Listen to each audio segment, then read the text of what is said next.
What's going on, guys? It's me. It's that DAV. If you don't know what that means, that's my initials. Welcome to the WWE Smackdown Live Review for April 18th, 2017. Now, if you see me here in this video by myself, you're thinking to yourself, what are you doing, Dylan? What?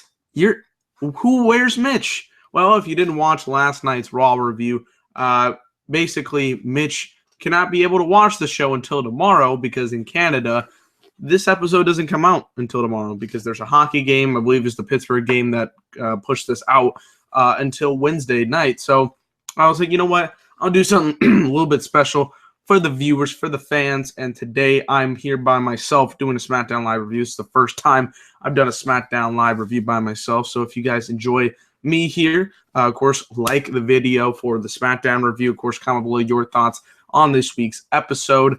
And subscribe to the Bottom Line View if you haven't already. We're almost at 2,500 subscribers.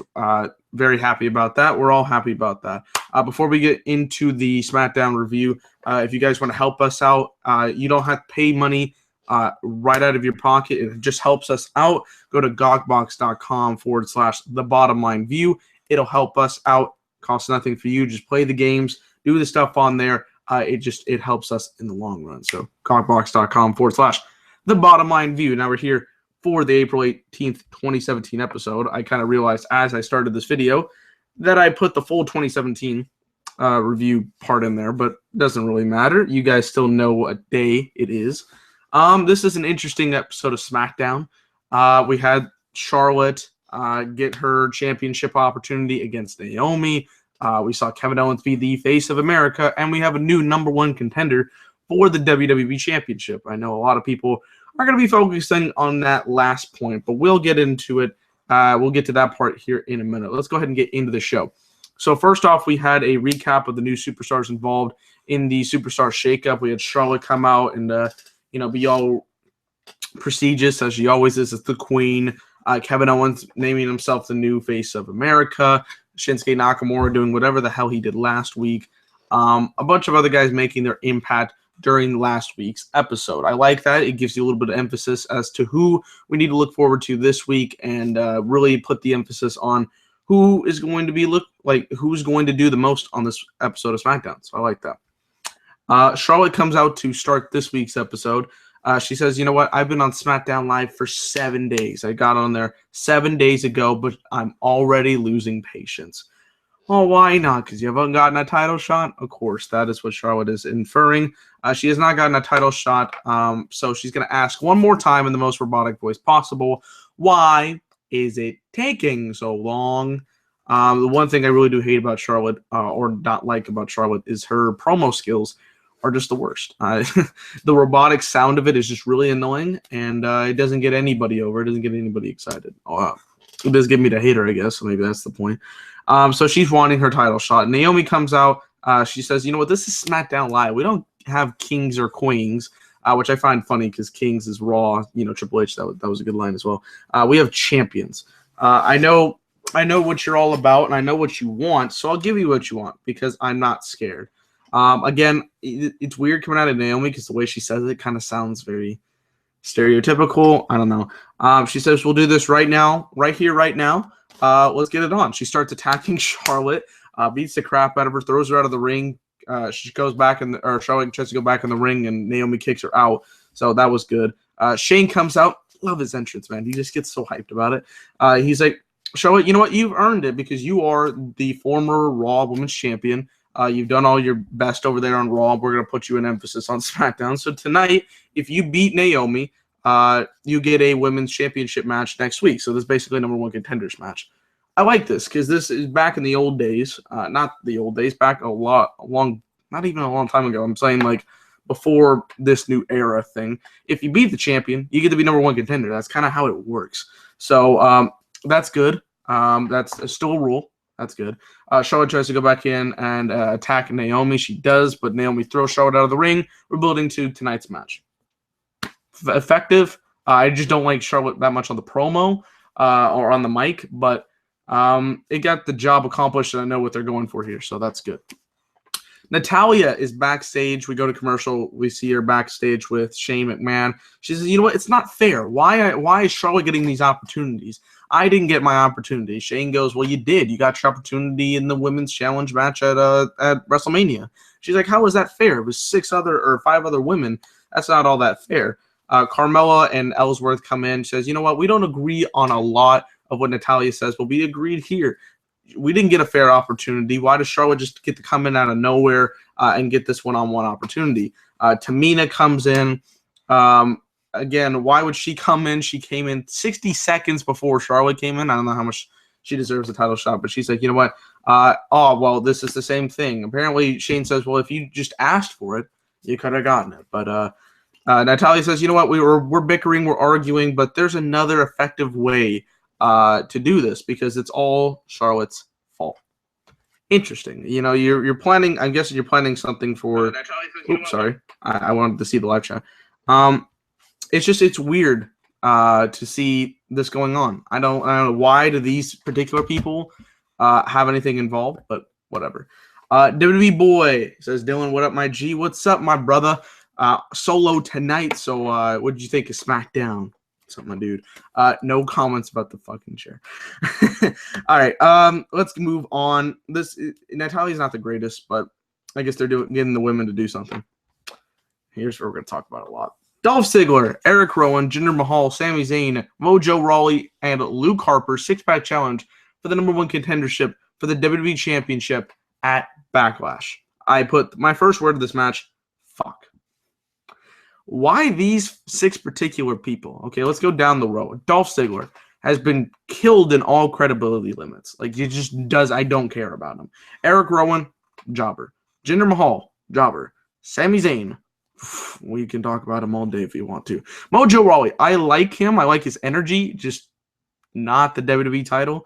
Luke Harper, I really like. So, really, you got 1.5 guys sold on me with this. This was a really good match. Actually, it was a pretty fun match. They did a couple of cool spots. Of course, the 3 suplexes on the corner, but Sami Zayn counters. They do the Sami spot with the swan or the suicide dives. Erick Rowan power bombs Sami onto the big group. That was cool. End of the match was interesting to say the least. Sami's going for his haluva kick to Jinder Mahal, and 2 Indian guys on the outside with white shirts stop Sami Zayn. We're like, oh, what the hell's going on? Jinder attacks him from behind, hits I guess some kind of slam. I forgot what it was. And Jinder Mahal, yes, I said it, Jinder Mahal in 2017 is your #1 contender for the WWE Championship. I don't really get it. Jinder Mahal is WWE champion. Now, look, I'm not going to bitch about it too much because every single time we hear as a community, want fresh superstars, to be in the WWE title run. And when they're not, or when somebody else is, and it's not particularly the one you want, everybody likes a bitch about it. And that's what that's what this company wants to do. These people want to do. We just bitch a lot. I'm not trying to be like that. But I am going to question some of the things they're doing here because I'm going to be logical. Okay. It's rough. Here's some of the positives and negatives. Positive is a new fresh face. It's somebody that could, do something, just to be there. It's his first time. You got to see what it works out. You got to work out the kinks. And if you want to make a star, you got to make a star. The problem here is it's Jinder Mahal. He's jacked as fuck, but I'm imagining that's because of the steroids. I'm just putting that out there. It's weird. It really is. I didn't know they thought of Jinder as a main event superstar, and SmackDown got absolutely fucked in the superstar shakeup because the fact that Jinder Mahal is now the #1 contender, and I'm imagining Bray Wyatt's not going to win his own freaking stipulation match. Pretty depressing, if I say so myself. Afterwards, we kind of figure out what Jinder's all about. He says the fans don't like him. They don't like diversity. So we're going to get a Muhammad Hassan gimmick. That works so well. It's basically one of those old school, hey, I'm a foreigner, so don't like me gimmick. Come on, man. Like, how many times have we seen that gimmick played out over and over across multiple different countries? Like, Russia with Rusev, if you want to go that, or even, the Sergeant Slaughter thing, Iron Sheik. So many characters throughout the years have played this, oh, well, I'm a bad guy because I came from a different country. If anybody should have won this match, I would have predicted it to be Luke Harper. He's formerly part of the Wyatt family, would have made some storyline sense. And Luke Harper, even if you want to beat him as a face, Luke Harper's a great face. We've seen it over the last couple of months leading up into the build of WrestleMania. I thought he had an opportunity to be in that triple threat match, or in that title match to make it a triple threat, but just didn't end up happening. Jinder Mahal's the champ. I'm not excited for it, but I guess we'll see where it goes. Afterwards, Orton comes out and says, "You know what? Congratulations. You just won the jackpot. But the only prize you're winning is an RKO. You're not winning the WWE title." But before I get to you, I've got this thorn on my side named Bray Wyatt. And he says, "I don't exactly know what a House of Horrors match is, but if it's anything like the house I once burnt down before, I'll do the same thing again." And Bray shows up on the screen, which I like. Even though he's a Raw superstar, we have to build this feud somehow. So Bray shows up on his former show, SmackDown, says, "You know what, Orton, you're going to feel my pain." We get more clips of when Orton actually burned down the house, the Wyatt compound kind of thing. He says, none of what of these horrors that I have described are even, you don't even know what's going to happen in the House of Horrors. You don't know what sadistic thing I'm going to do to you, what kind of crazy thing is going to happen. You may walk in as the Viper, but you'll never walk out. Never. And then puts that run, and segment ends. Not as good as last night, but how the fuck could you be as good as last night? Because last night with Bray was so good. But Bray, I feel so bad for the guy. He puts in so much work, and he's going to lose his own gimmick match in his first one. The only other guy I could possibly imagine remembering losing their first gimmick match was Kane, and the guy wanted to be on fire. I mean, it made at least a little bit of sense. So, Wyatt's going to lose here and then go to Raw and probably face Finn, which I'm not a big, I'm not going to hate on that because I like it, but it really has fucked up Sami Zayn. Or not Sami Zayn, sorry. It has really fucked up Bray Wyatt. It's so sad to watch. Let's go to some of these comments here. We're talking about Jinder Mahal also because he is a #1 contender for a WWE championship. So you guys say, Arian says, he looks built. What the fuck? Jinder Mahal. Yeah, you're damn right. He's been jobbing his entire career. Arian, I'd like to propose something. Maybe we should take steroids and we'll get a rush. We'll get a push. So I don't know. He says the shakeup has been shit. You're damn right. It fucked up SmackDown because all they got was indie garbage while they lost Miz, Bray, and Alexa. I wouldn't necessarily say indie garbage, but yeah, they did lose quite a bit of talent. A bashing Ash, of course. So why did they decide to make Jinder Mahal a main eventer? You know what? I don't know. I'm imagining this is going to be a 1-month feud and then go right on to the next one.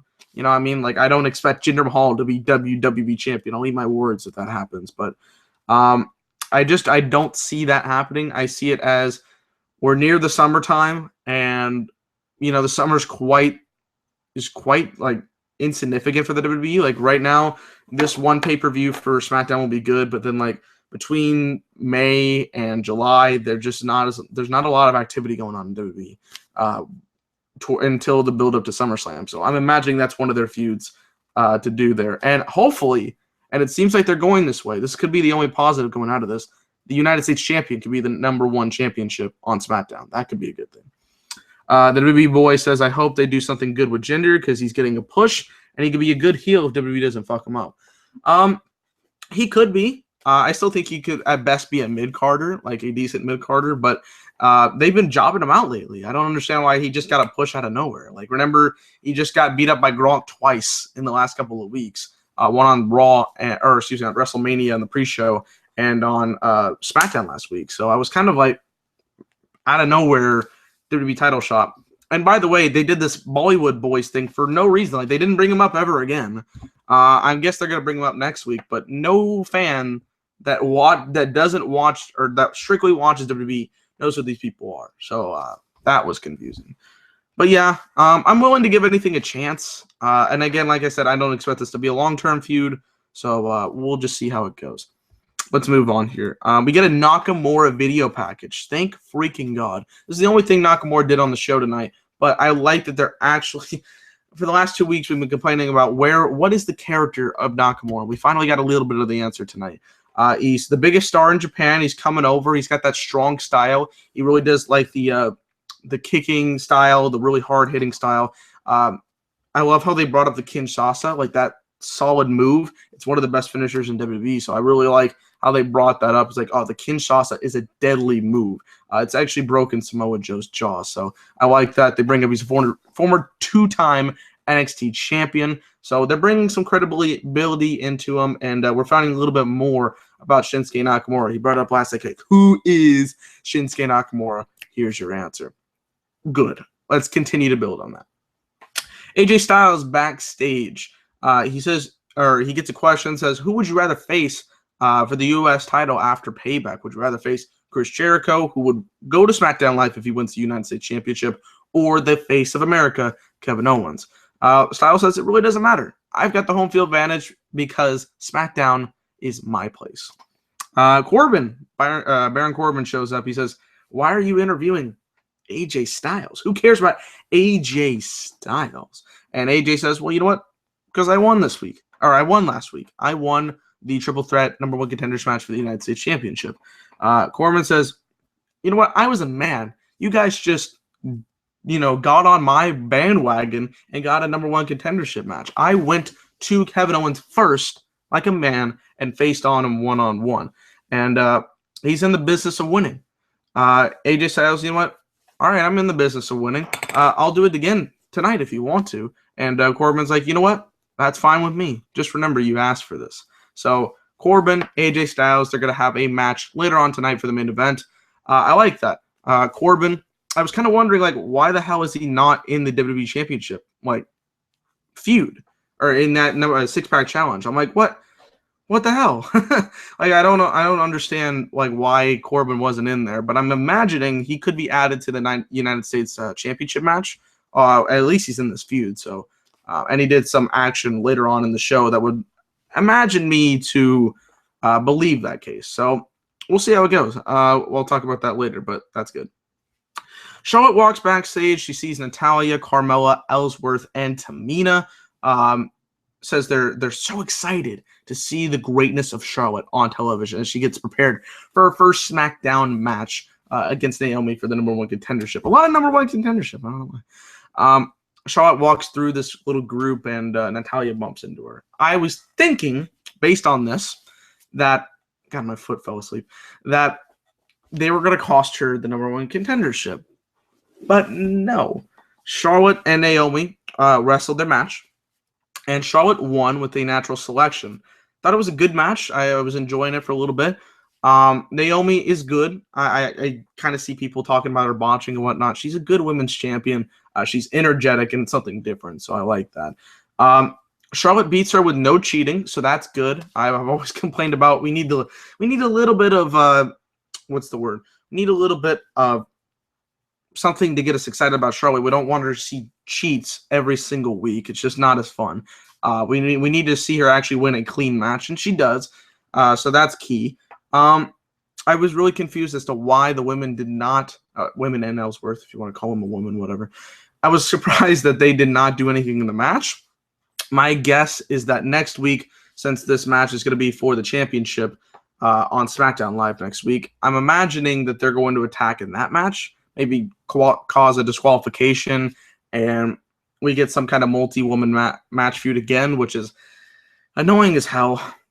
I don't know where Becky was this week. That's depressing, but I was like, that's kind of weird, right? Like, I don't understand if they're going to do something. Why you need a multi-woman feud again?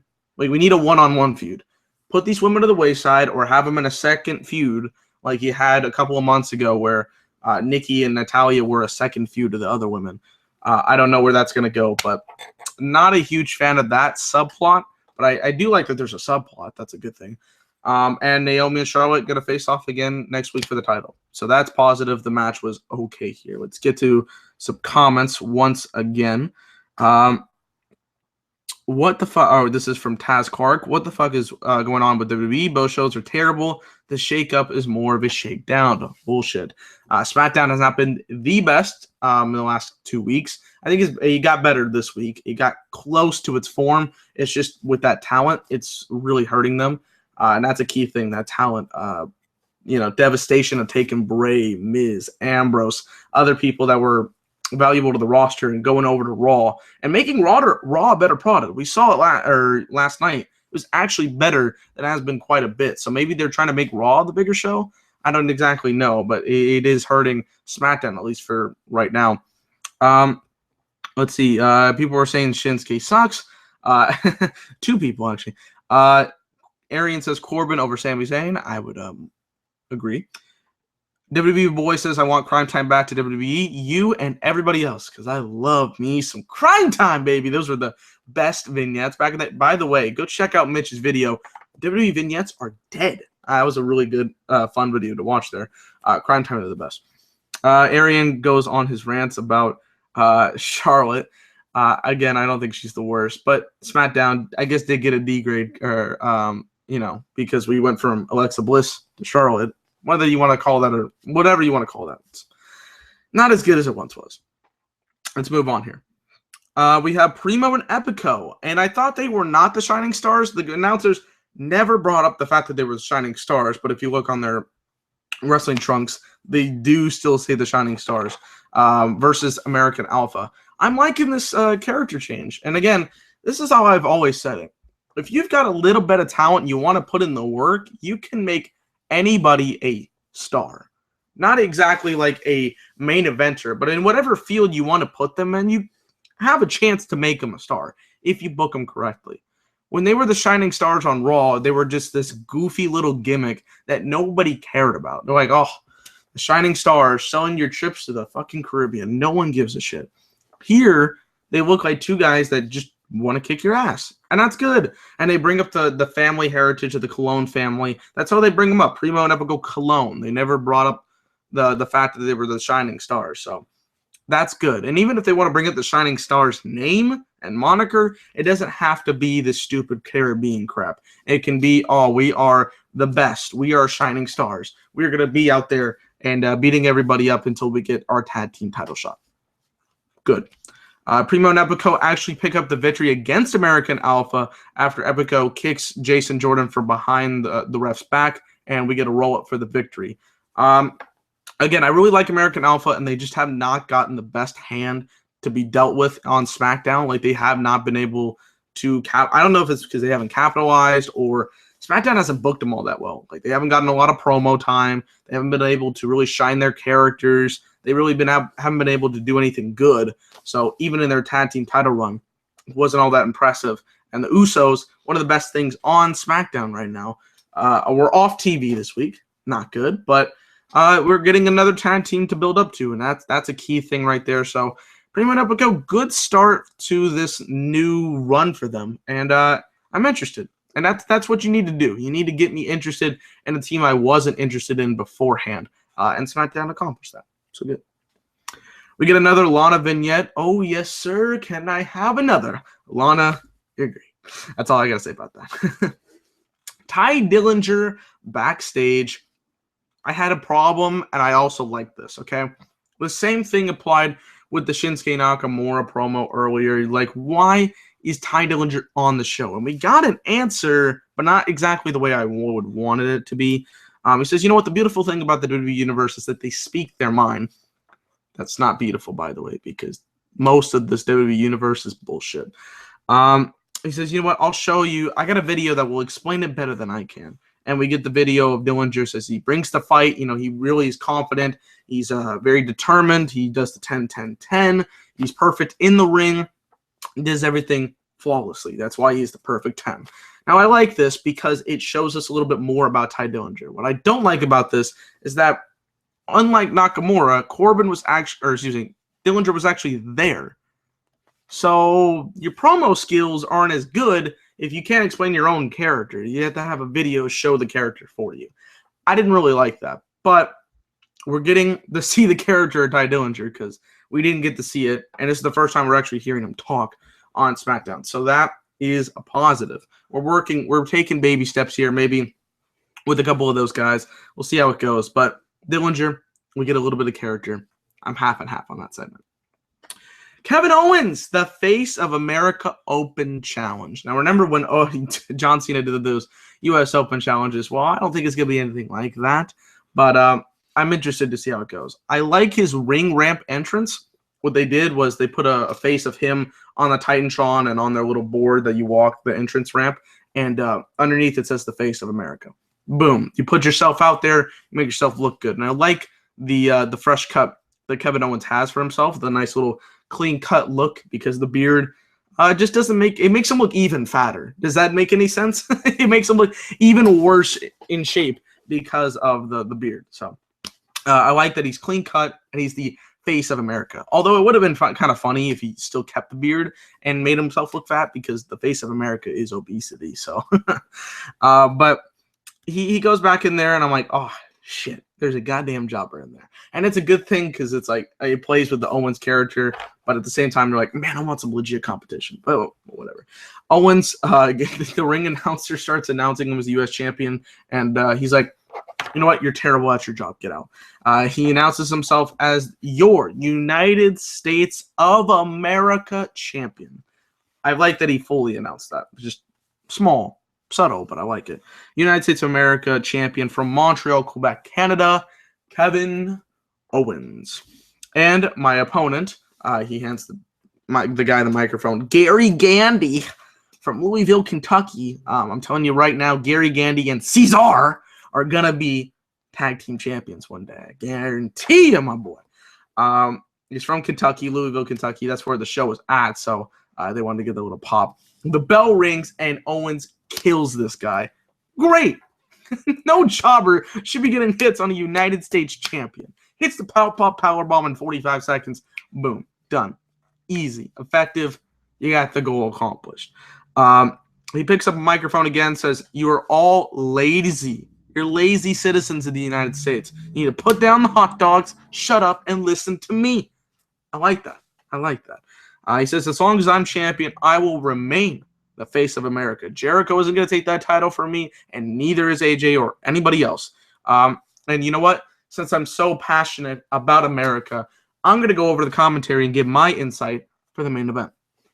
I'm really liking, if one thing SmackDown has done in this Superstar Shakeup is make me care a little bit more about Kevin Owens. I'm not the biggest fan of Kevin Owens, neither is Mitch, and I don't think Kevin was as big a fan as we once were on him. But the thing about here is that they're trying to give him this new kind of gimmick. He's the Face of America. That's already a character compared to some of these other guys on the roster. And you're making me care about him as the U.S. champion. And it seems like the United States Championship is being cared a little bit more than the WWE Championship. And if you want to elevate your championship, that's what you got to do sometimes. You know, we've seen it before with the Intercontinental Championship. It's main evented over a WWE title before. So if you want to make this a passionate, a run that you can care about, maybe have the United States Championship main event the pay-per-view Backlash. That'd be really cool. I would really enjoy that. And I think it would work considering your WWE Championship match at the moment, I'm imagining, is Randy Orton versus Randy Orton versus Jinder Mahal. Let's get back here to some of these comments as we are right here. A lot of that stuff going here. Okay. Arian still says Charlotte equals piss break. That's at least better than some of the stuff you called her. WWE Boy says Carlito should return to manage Primo and Epico. That would be great, actually. We talked about that back in the day when they were coming back up, Primo and Epico. Carlito's great. I mean, he's a really good talker. If you heard him at the Hall of Fame a couple of years ago, he's got the passion. I don't understand why they haven't talked to him. Arian says we have at least Lana. Yes, you have Lana, and you'll get Rusev when he returns from injury. What do I think about Grimm's TV show or toy show? Sorry.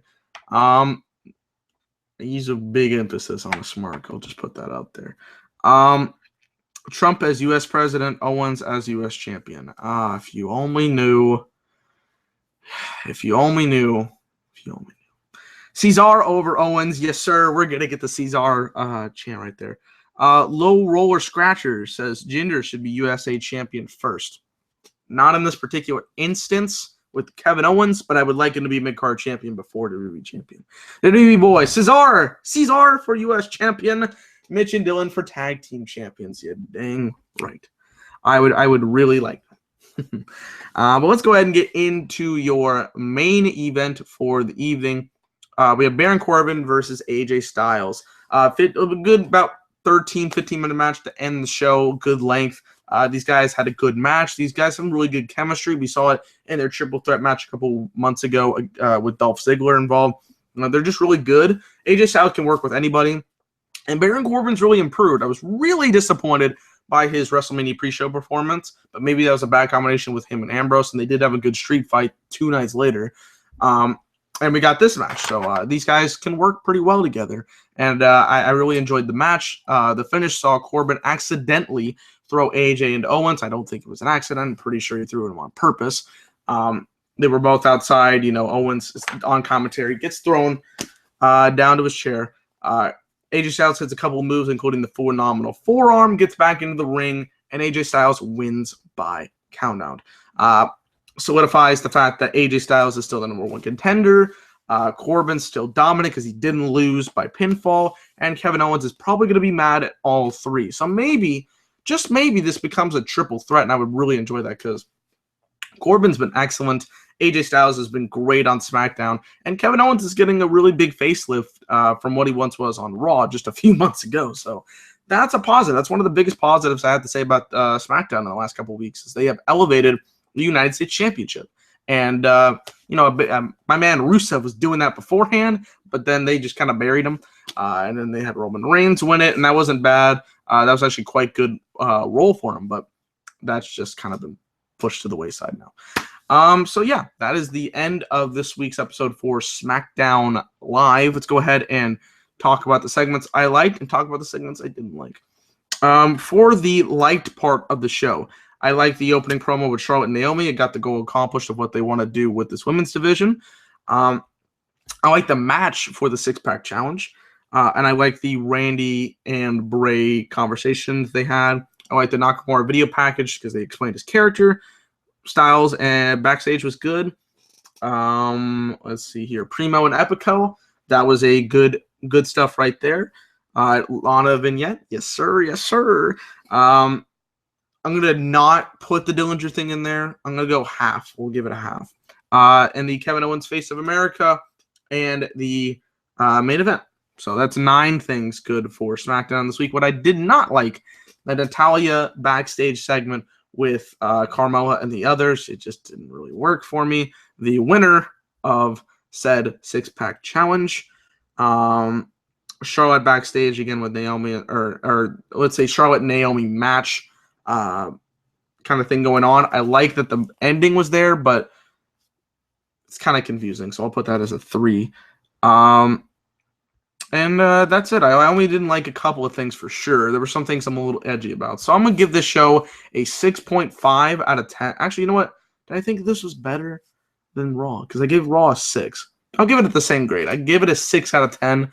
I liked some other stuff on Raw a little bit more, but I like the emphasis that SmackDown's putting on some of their key performers.